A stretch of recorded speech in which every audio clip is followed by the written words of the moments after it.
नमस्कार दोस्तों, मैं एडवोकेट यशराज पारिक और आपका अपने YouTube चैनल पर स्वागत करता हूं। इस कोरोना महामारी के काल में आशा करता हूं आप सभी अपने घरों पर स्वस्थ होंगे। अक्सर मुझे मेरे कुछ मित्र उनकी वेतन या सैलरी से जुड़ी हुई कुछ समस्याओं के बारे में बताते हैं कि उनकी जो संस्था है, कंपनी है या फर्म या कोई फैक्ट्री है, वो काफ़ी लंबे समय से उनको वेतन नहीं दे रही है, जबकि काम उन्होंने पूरा किया है। और ऐसे काम के बदले में वेतन नहीं देना, वो भी बिना किसी उपयुक्त कारण के, ये एक अवैधानिक कटौती होती है। देखिए, वेतन लेना प्रत्येक व्यक्ति का अधिकार होता है, चाहे वो छोटे लेवल का हो चाहे वो बड़े लेवल का हो। और वेतन लेना अधिकार तो है ही, साथ में पर्याप्त वेतन लेना अपने काम के बदले में भी एक अधिकार होता है। क्योंकि देश की आज अधिकतर जनसंख्या जो कि सरकारी विभागों और प्राइवेट कंपनियों में कार्यरत है। अब सरकारी विभागों में तो इस प्रकार की जो समस्या है वो कम देखने को मिलती है, जबकि प्राइवेट कंपनियों में मुख्य तौर पर ये देखने को मिल जाती है। इस प्रकार जो व्यक्ति है जिसे वेतन नहीं मिल रहा है, वो अपनी रोजमर्रा की आवश्यकताओं को पूरी नहीं कर सकता है, जैसे उसकी घर का खर्चा हो गया या उसकी जो बचत हो गई है, सेविंग्स हो गई और बच्चों की फीस हो गई वगैरह वगैरह। जो भी है, इस व्यक्ति को वेतन नहीं मिला, वेतन नहीं मिलने के कारण वो काफ़ी हताश हो जाता है, डिमोटिवेट हो जाता है कि मुझे क्या करना चाहिए क्या नहीं करना चाहिए। इस वजह से मैं आज आपको कुछ कानूनी प्रावधान बताऊंगा जिनके तहत आप अपने नियोक्ता, कंपनी या फैक्ट्री से अपना बकाया वेतन प्राप्त कर सकते हैं। लेकिन इन सभी लीगल कार्यवाहियों से पूर्व किसी भी कानूनी प्रावधान को लागू करवाने के लिए और किसी कार्यवाही को करने से पहले आपको खुद क्लीन हैंड होना जरूरी है। यानी कि जो कर्मचारी अपना बकाया वेतन प्राप्त करना चाहता है, उसको खुद को क्लीन हैंड होना जरूरी है। यहाँ क्लीन हैंड से मतलब उस कर्मचारी को उसी की किसी गलती के कारण वो संस्था पे नहीं कर रही हो, अर्थात कर्मचारी की गलती के कारण वो फैक्ट्री, वो संस्था या वो कंपनी उसको उसका वेतन नहीं दे रही हो, उसको टर्मिनेट किया गया हो या सस्पेंड किया गया हो, तो वो वेतन पाने का हकदार नहीं होगा। और अगर कोर्ट भी जाता है तो उसको रिलीफ मिलने के चांसेस कम हो जाते हैं। इसलिए सबसे आवश्यक यह है कि जिस व्यक्ति के वेतन में कटौती की गई है वह आदमी साधारण भाषा में सच्चा हो, झूठा नहीं होना चाहिए और उसके वेतन की कटौती में उसकी कोई गलती नहीं होनी चाहिए। गलती संस्था की होनी चाहिए, फैक्ट्री की होनी चाहिए या कंपनी की होनी चाहिए। तो आइए चर्चा करते हैं आपके उन अधिकारों के बारे में जो आपको अपना वेतन दिला सके। सबसे पहले जानते हैं मजदूरी अधिनियम 1936 इस संबंध में क्या कहता है। मजदूरी अधिनियम 1936 की धारा 4 मजदूरी के समय के बारे में प्रावधान करती है। पहला बिंदु इसका यह कहता है कि धारा 3 के अधीन मजदूरी का संदाय करने के लिए उत्तरदायी हर व्यक्ति, अर्थात मजदूरी अधिनियम 1936 के अंतर्गत धारा 3 के अंतर्गत मजदूरी देने वाला प्रत्येक व्यक्ति या कोई संस्था, फैक्ट्री या कोई कंपनी उन कालावधियों यानी उन समयावधियों जो कि इस अधिनियम के अंतर्गत दी गई है उनके बाबत ऐसी मजदूरी देगा। उसका सेकंड पॉइंट ये कहता है कि किसी भी मजदूरी की समय अवधि 1 माह से ज़्यादा नहीं होगी, अर्थात किसी भी कर्मचारी या मजदूर को उसका वेतन 1 माह के भीतर मिल जाना चाहिए। अब बात करते हैं किस प्रकार आप कोई भी लीगल कार्यवाही कर सकते हैं। इसका पहला पॉइंट ये कहता है कि सबसे पहले जब आप अपनी कंपनी पर काम पर लगे थे तब से लेकर अब तक जब तक आपने काम किया उसका प्रूफ आपके पास होना चाहिए। सेकंड पॉइंट इज आपके सैलरी से जुड़े हुए कुछ प्रूफ आपके पास होने जरूरी है जिससे पता लगाया जा सके कि आपको शुरू में कितनी सैलरी मिलती थी, जब आपने काम छोड़ा तब आपको कितनी सैलरी मिलती थी और आपकी इंक्रीमेंट कितने लगे। ये आपकी कोई स्लिप हो सकती है। थर्ड पॉइंट इज जब आप अपनी कंपनी पर काम पर लगे थे उस समय आपके और आपकी नियोक्ता के बीच कोई कॉन्ट्रैक्ट हुआ था, तो ऐसा कॉन्ट्रैक्ट भी प्रूफ के तौर पर काम पे लिया जा सकता है। फोर्थ पॉइंट इज अब आपके पास 2 गवाह ऐसे होने चाहिए जो आपकी तरफ से जरूरत पड़ने पर कोर्ट में गवाही दे सके। मान लीजिए ऐसा कोई आपका मित्र हो सकता है या आपके साथ काम करने वाले आपके कोई कलीग हो सकते हैं। फिफ्थ पॉइंट इज आपके साथ जिस कंपनी में आप काम करते हैं या करते थे वहां आपके साथ कोई अभद्रतापूर्ण व्यवहार किया गया हो, मान लीजिए आप वहां सैलरी लेने गए हो, आपके साथ मारपीट कर दी गई हो, आपके साथ गाली गलौज की गई हो, तो आप इसकी सूचना पुलिस स्टेशन में भी दे सकते हैं। 6 पॉइंट इज, आप अपनी समस्या को लेकर जिले या राज्य के श्रम आयुक्त के पास लिखित शिकायत कर सकते हैं, रिटर्न में कंप्लेंट कर सकते हैं। श्रम आयुक्त आपकी शिकायत को अच्छी तरह से सुनेंगे और आपकी मदद करेंगे। ध्यान दीजिएगा, श्रम आयुक्त जो है वो डिस्ट्रिक्ट लेवल और स्टेट लेवल और नेशनल लेवल तीनों पर बनाए गए हैं।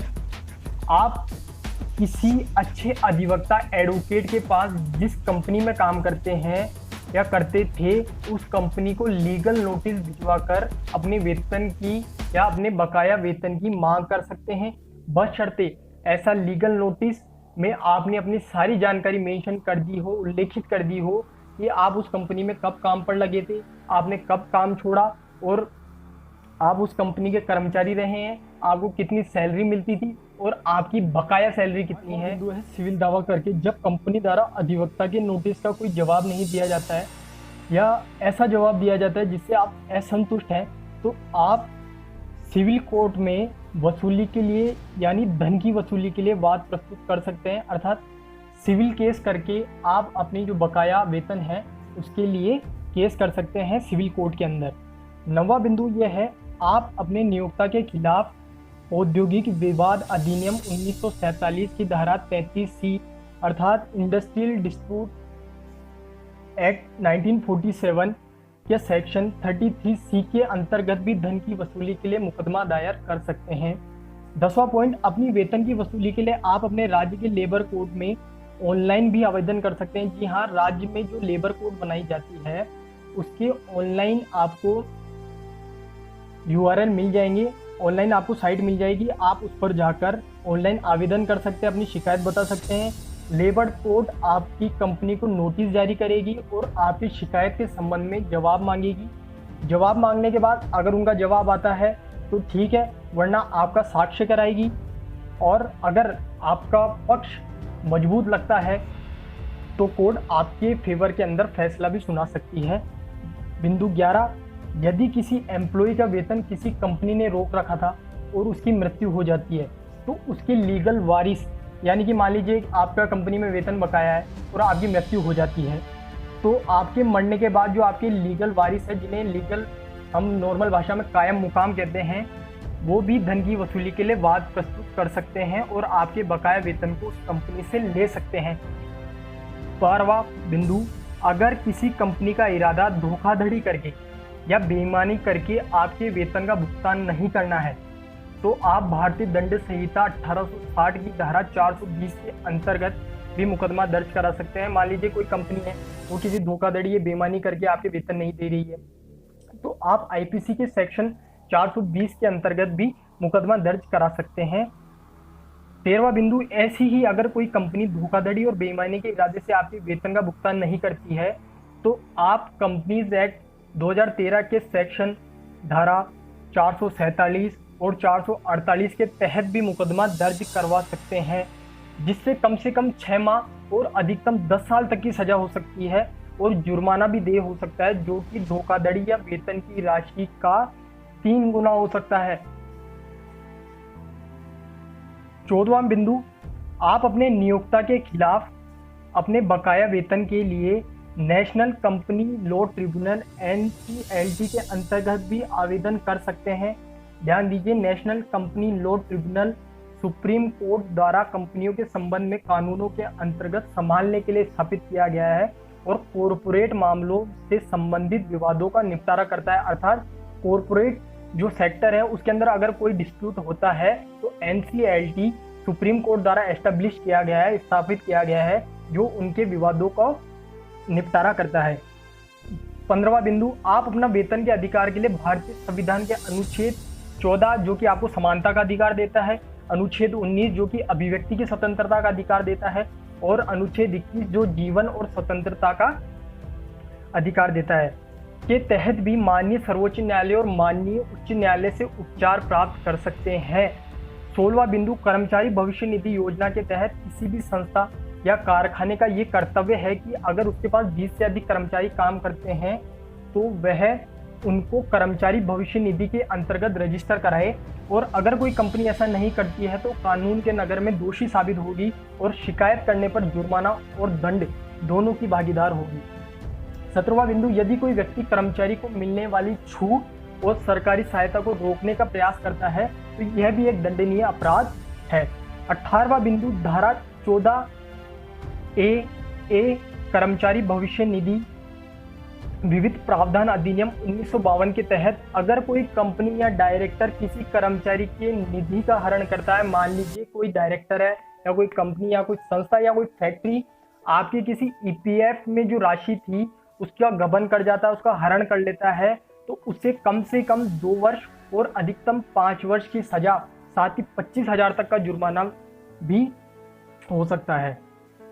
अब साथ ही कुछ लोगों का प्रश्न है कि क्या लॉकडाउन 25 मार्च से 27 मार्च तक 54 दिनों का जो था में कर्मचारियों को पूरी सैलरी मिलेगी या नहीं, मतलब कर्मचारियों ने काम नहीं किया तो क्या उनकी कंपनी, फैक्ट्री, संस्था उनको पूरी सैलरी देगी या नहीं। तो यहाँ आपके प्रश्न का उत्तर हाल ही में सर्वोच्च न्यायालय की गाइडलाइन से मिल जाएगा। कोर्ट ने कहा कि कर्मचारियों और कंपनियों के बीच सुलह के लिए बातचीत का जिम्मा राज्य सरकार के श्रम विभाग को दिया जाता है और नियोक्ता और कर्मचारी आपस में समझौते से मामला सुलझाएं। साथ ही कहा कि इस बीच पूरा वेतन न देने वाले नियोक्ताओं के खिलाफ कोई दंडात्मक कार्यवाही नहीं होगी। यह न्यायालय का अंतरिम आदेश था और फाइनल जो है आदेश वो जुलाई में माननीय सर्वोच्च न्यायालय द्वारा दिया जाएगा। किसी भी प्रकार की लीगल कार्रवाई करने से पहले एक अच्छे वकील की सलाह जरूर है। मेरी पर्सनल आपको राय है कि इन जो मैंने आपको पॉइंट बताए हैं, जो आपके प्रावधान बताए हैं, इसमें जाने से पहले आप किसी भी अपने जानकार हो सकता है, आपका कोई रिलेटिव हो सकता है, मिल जाते हैं एडवोकेट, अच्छे एडवोकेट से एक बार सलाह जरूर। आपके अधिकारी आपके शस्त्र और आपके अधिकारी आपको सशक्त बनाते हैं।